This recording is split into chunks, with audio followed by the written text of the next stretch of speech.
the Nobel Prize for Literature in 2013? Yeah, you're right. It's Alice Munro. And I'm reading this short story book, Hateship, Friendship, Courtship, Loveship, Marriage. And really, she's a great storyteller, a titan of the storytelling, I'm sure. And her work is said to have revolutionized the architecture of the short story writing for sure. Fascinating title for sure. This title of this collection comes from a counting game young girls play with the names of potential boyfriends. The stories deal with the substance of adult life. They draw us immediately into that special place known as Alice Munro territory, a place where an unexpected twist or a suddenly recaptured memory can trace the arc of an entire life. Well, I'm reading from the cover. Inside, the fate of a strong-minded housekeeper with a frizz of reddish hair, just entering the dangerous country of the old maidenhood, is unintentionally reversed by a teenage girl's practical joke. A college student visiting her aunt for the first time and recognizing the family furniture stumbles on a long-hidden secret and its meaning in her own life. So these are some of the stories here, if you want to read. And another one is an invertebrate philanderer finds the tables turn when he puts his wife into an old age home. Another story deals with a cancer patient stunned by good news discovers a perfect bridge to her suddenly regained future. Then another story deals with a woman recollecting an afternoon's wild love-making with a stranger realizes how the memory of that encounter has both changed for her and sustained her through a lifetime.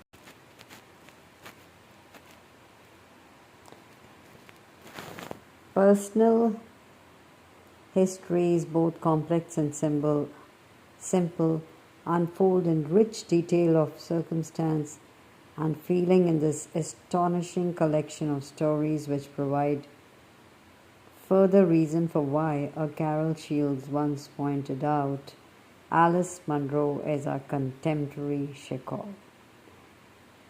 Transforming, miraculous and wise, Hateship, Friendship, Courtship, Loveship, Marriage is a tour de force from one of the world's greatest short story writers. Read for yourself and enjoy the short stories. And while I'm just going to read a few from these international acclaim for this particular book. One of the foremost practitioners of the art of short story, these tales have the intimacy of a family photo album and the organic feel of real life, says the New York Times. Let's see what the Wall Street Journal says. Some stories can alter the way life is lived altogether. For more than 30 years, Alice Munro has prolifically crafted tales of quality, a book full of surprises, one luxuriant with the wisdom that, like all elixirs, love is equal parts water and fire. Newsweek writes, an X-ray vision approaching Chekhov's. You don't realize how gripping and transporting her stories are until you finish one. Re-entering the real world is like trying to step out of a moving car. Then, consistently extraordinary, even a lesser tale will seduce, manipulate, surprise, and stun you. Expect that her scope will be both grandly sweeping and keenly focused on the ticking minutes of ordinary life, that time itself will become organic, nearly tangible, San Francisco Chronicles writes. So another international acclaim from a paper. Her stories reach down to the deepest level of experience. Her repertoire has expanded to include scenes that are so vivid they could be our own memories. She has such authority that she could write about the afterlife in the first person and I'd believe her. Meticulous in her observation, scrupulous in her sympathy, Munro defies expectations even as she sets them up. In her books, she shows that she has become one of the world's foremost experts in soul. She just gets better and better, says Polly Shoban Newsday. Another acclaim for the book, opulent in their beauty and gem-bright psychology, the extraordinary stories in Munro's 10-stellar collection span the spectrum from romance to tales of manners to deep meditations on love and mortality, and all evince Munro's profound understanding of the power of memories and the stories we tell ourselves. Then that's book list. And LA says, majestic, artful yet soulful, reserved yet revelatory. The author diligently mines hugely contradictory human motives and emotions and coaxes them to the surface, revealing them to the reader in fresh, surprising ways. Further, the Philadelphia Inquirer writes, Munro's short stories hang around in your head for days. The freshness of Munro's writing is partly due to a knack for inventive metaphor, crisp and concise. Munro nails it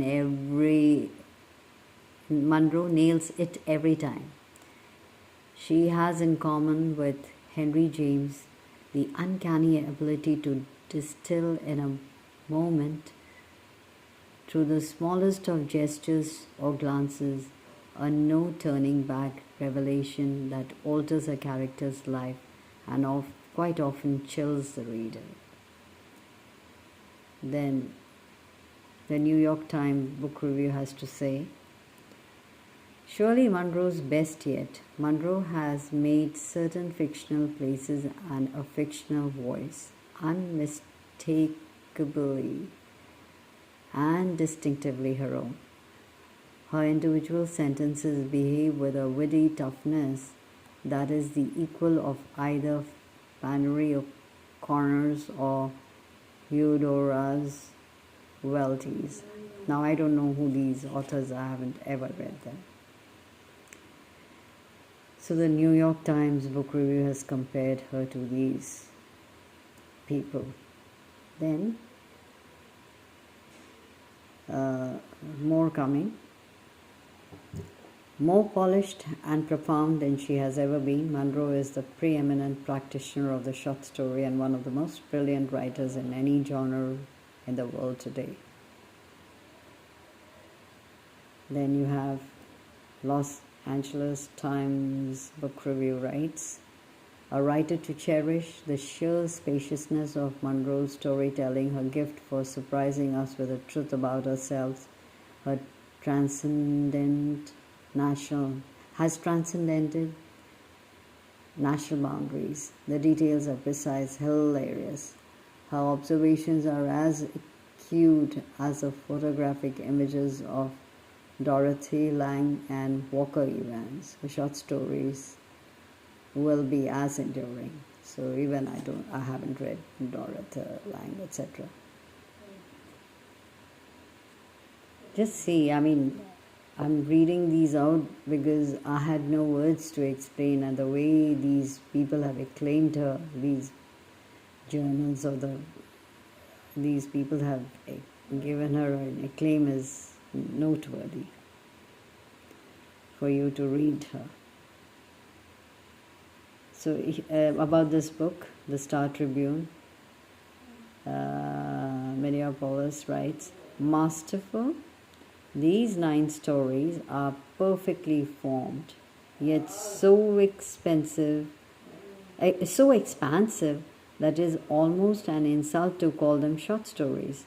Munro has the rare ability to create an entire world of characters and experience in the space of 20 pages.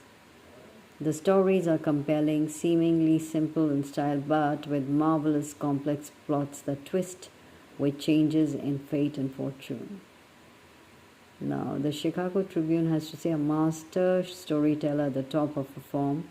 In Munro's hand, as in Chekhov's, a short stories is more than big enough to hold the world and to astonish us again and again. So the Vogue says, a formidable collection. Munro is one of the master builders of the short story.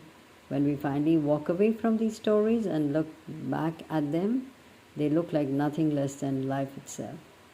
New Orleans Times says, Hardship, Friendship, Courtship, Loveship, Marriage proves Munro is the best story writer alive today. Of course, she died very recently, May 13, 2024.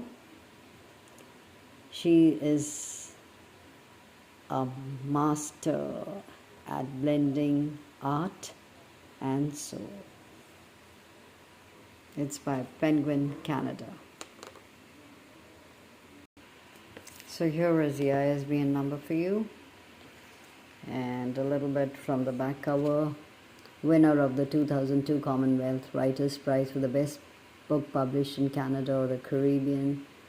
The Atlantic Monthly writes, the living writer most likely to be read in 100 years, Mona Simpson. The Globe and the Mail says, the stories are illuminated by Munro's simultaneously non-judgmental, shrewd insight and by the luminosity of her prose. Her selectivity and her ability to transform something mundane into metaphor are truly astonishing. Says, then the women in Alice Munro's stories, like the men in the fiction of John Dyke, finally find themselves perpetually torn between 2 poles, between domesticity and independence, between familial roots and freedom, between a yearning for connection and a more solitary sense of themselves as outsiders. In tracing the choices her heroines make and the fallout of their decisions, Munro has created tales that run entire lifetimes in a handful of pages, tales whose emotional amplitude and keen sense of mundane muddles of ordinary life have established her over the last 3 decades as one of the foremost practitioners of the art of short stories, says the New York Times. She's a brilliant writer for those who have been reading Alice Munro all along. Hateship, Friendship, Courtship, Loveship, Marriage adds shading and depth to an old and wonderful conversation. Those who come to her work fresh will find in this book her original and her accumulated talent on every page, says National Post. Let's see what the Gazette has to say. Montreal. Marilyn Simon says, 9 stories that are as steamy, as desperate, as tender, and as true as fiction can get. But where Alice Munro is concerned, even superlatives seem inadequate. We are left only with astonished gratitude at finding ourselves blessed with a writer such as this. Then we have the Ottawa Citizen writes, over and over in our own small and circumscribed geopolitical territory, Munro lays open lives for us and leaves us gasping and quiet at such a new and intimate knowledge of ourselves. So now reading, showing you the picture is on the back cover, inside cover. Alice Munro grew up in Wingham, Ontario and attended the University of Western Ontario. She has published 9 previous collections of stories, Lives of Girls and Women,